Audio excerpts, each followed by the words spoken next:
पहला भाग सुनने के बाद अगर आपकी रातें अब भी ठंडी हो गई हैं और नींद दूर भाग गई है, तो समझ लीजिए कि कहानी अभी खत्म नहीं हुई। वो छाया जो सपनों में आई थी, वो अब मेरे साथ बाहर आ चुकी है। वो मेरी जिंदगी में घुस चुकी है, मेरे घर में, मेरी आवाज में, मेरी आंखों में। आज फरवरी 2026 की रात है, और जब मैं ये बोल रहा हूं तब भी वो मेरे कमरे के कोने में खड़ी है, सांस ले रही है, इंतजार कर रही है। उस रात के बाद घर में सब कुछ बदल गया। सुबह हुई, लेकिन सूरज की रोशनी भी ठंडी लग रही थी।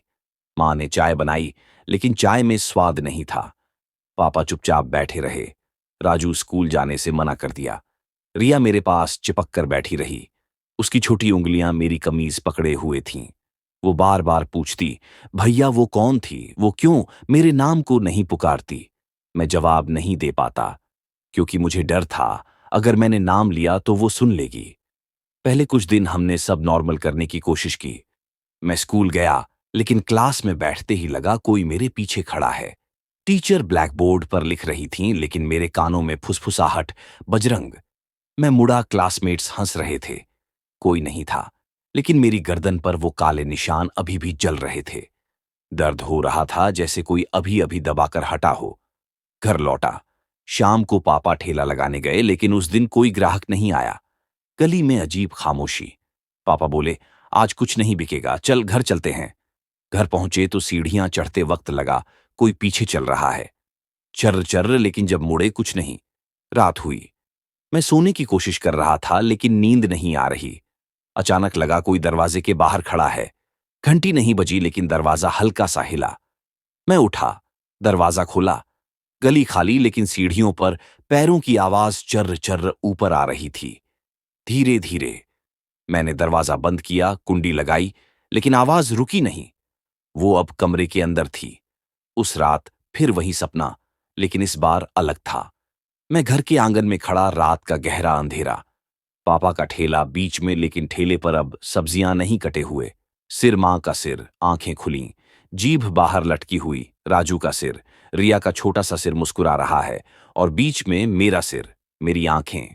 सफेद वो सिर बोला, भैया अब हम सब साथ हैं, तू भी आजा। वो छाया ठेले के पीछे खड़ी, पुराना चाकू हाथ में जंग लगा, लेकिन चाकू अब बड़ा था, बहुत बड़ा। वो धीरे धीरे मेरे सिर की तरफ बढ़ती चाकू, मेरे गले पर ठंडा स्पर्श। मैं चिल्लाया, जय बजरंग बली की जय। वो रुकी, मुड़ी, सफेद आंखें सिकुड़ी, मुस्कुराहट, फिर बोली, मेरी ही आवाज में, बजरंग। अब मैं बाहर हूं। मैं जागा, चीखते हुए। कमरा ठंडा था, बहुत ठंडा। पंखा बंद था, खिड़की बंद थी, फिर भी हवा चल रही थी। मेरे चारों तरफ ठंडी सड़ी हुई। हाथ उठाया, काला धागा टूटा पड़ा था। तकिए के नीचे बोतल फटी हुई, काला तरल फैला हुआ, लेकिन वो तरल अब सूख नहीं रहा था। वो धीरे धीरे फैल रहा था मेरे बिस्तर की चादर पर, जैसे कोई जीवित हो रेंग रहा हो। और जहां वो फैल रहा था, वहां छोटे छोटे निशान बन रहे थे, उंगलियों के पांच पांच, जैसे कोई बच्चा खेल रहा हो। लेकिन वो बच्चा वहां नहीं था। मैं उठा, पैर जमीन पर रखे, ठंड, बहुत ठंड। फर्श पर कुछ गीला था। झुका, देखा, खून ताजा, लेकिन मेरा नहीं। मेरे पैरों पर भी निशान, छोटे छोटे, जैसे किसी ने मुझे रात भर खींचा हो, नीचे से ऊपर बिस्तर तक। रिया जागी, उसकी आंखें डरी हुईं। भैया तुम क्यों कांप रहे हो? मैंने उसे गले लगाया, लेकिन उसकी पीठ ठंडी थी, बहुत ठंडी, जैसे बर्फ लगी हो। और मेरे कान में फुसफुसाहट, बजरंग अब मैं बाहर हूं। मां दौड़कर आईं, रोने लगीं। पापा चुपचाप खड़े रहे। राजू भी जाग गया। वो बोला, भाई ये सपना नहीं है, ये कुछ और है। उस रात हम सब एक साथ सोए, लेकिन नींद नहीं आई, क्योंकि कमरे में अब सन्नाटा नहीं था। हर कुछ सेकंड में एक आवाज, बहुत धीमी, जैसे कोई दूर से रो रहा हो या हंस रहा हो, या दोनों। अगले दिन तांत्रिक बाबा के पास दोबारा गए, लेकिन कमरा खाली था। पड़ोस वाले ने बताया, बाबा कल रात अचानक चले गए। कुछ नहीं बोले, बस एक कागज छोड़ा। कागज पर लिखा था, छाया अब बंध चुकी है। 3 बार नाम लेने से वो तुम्हारे साथ हमेशा रहेगी। अब लड़ाई नहीं, बचाव है। लेकिन वो पहले तुम्हारे परिवार को ले जाएगी, एक एक करके। अगर तुम भागोगे, वो और तेज आएगी। अगर तुम लड़ोगे, वो तुम्हें अंदर से खा जाएगी। मां रो पड़ी। पापा ने कहा, हम घर छोड़ दें। लेकिन कहां जाते? ये हमारा घर था, हमारी जिंदगी थी, हमारी यादें थीं। फिर घटनाएं तेज हो गईं।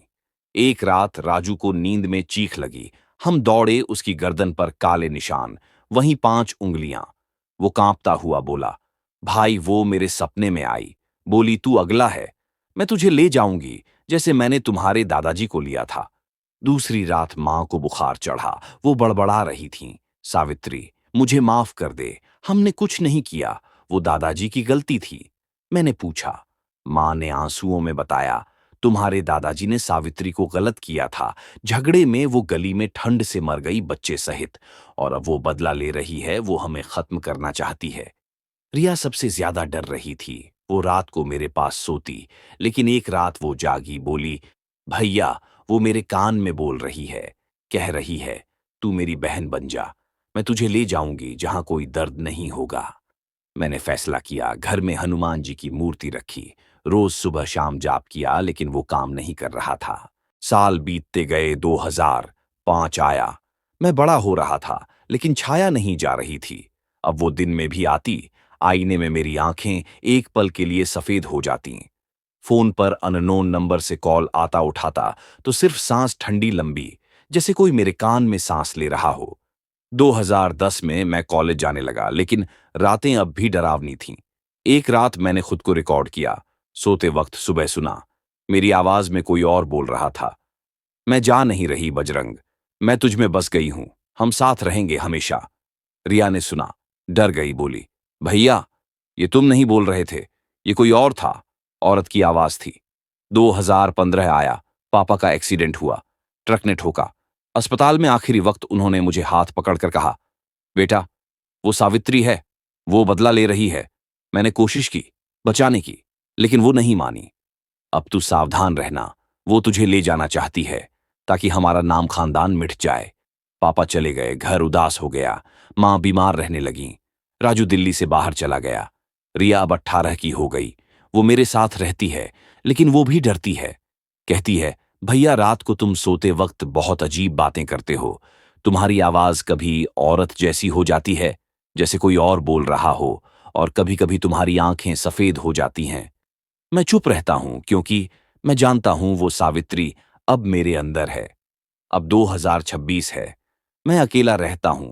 रात को जब लाइट बंद करता हूं तो शुरू होता है, दरवाजे की घंटी बजती है।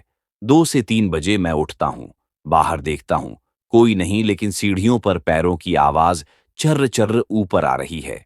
फोन बजता है, अननोन नंबर उठाता हूं, सिर्फ सांस ठंडी लंबी, जैसे कोई मेरे कान में सांस ले रहा हो। एक रात मैंने मोबाइल से रिकॉर्डिंग की, सोते वक्त सुबह सुना।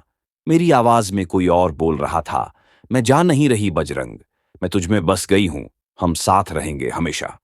कल रात मैं बिस्तर पर लेटा था, अचानक लगा कोई बिस्तर के पास खड़ा है, सांस ले रहा है। मैंने आंखें खोलीं, अंधेरा, लेकिन कोने में 2 सफेद गोले चमक रहे थे। वो मुस्कुराई बिना मुंह के और मेरे कान में फुसफुसाई, अब तू मेरे साथ चलेगा, हमेशा के लिए। मैं चीखा, लाइट जलाई, कुछ नहीं, लेकिन मेरे तकिए के नीचे एक पुरानी तस्वीर, सावित्री की काली सफेद आंखें, सफेद जैसे कोई जलाकर रख गया हो। मैं आज भी डरता हूं हर रात, क्योंकि मुझे लगता है वो अब बाहर नहीं, मेरे अंदर है, मेरी आवाज में, मेरी आंखों में, मेरी सांस में। अगर आप दिल्ली की पुरानी गलियों में कभी रात को निकलें और पीछे मुड़कर देखें, तो सावधान, कभी कभी वो जो पीछे होता है दिखता नहीं, लेकिन वो आपको देख रहा होता है, इंतजार कर रहा होता है कि आप सो जाएं। ये कहानी यहां खत्म नहीं होती, क्योंकि मेरे लिए ये अभी भी जारी है। दोस्तों, अगर ये कहानी आपको अच्छी लगी तो हॉरर स्टोरी विद बजरंग को सब्सक्राइब करना ना भूले।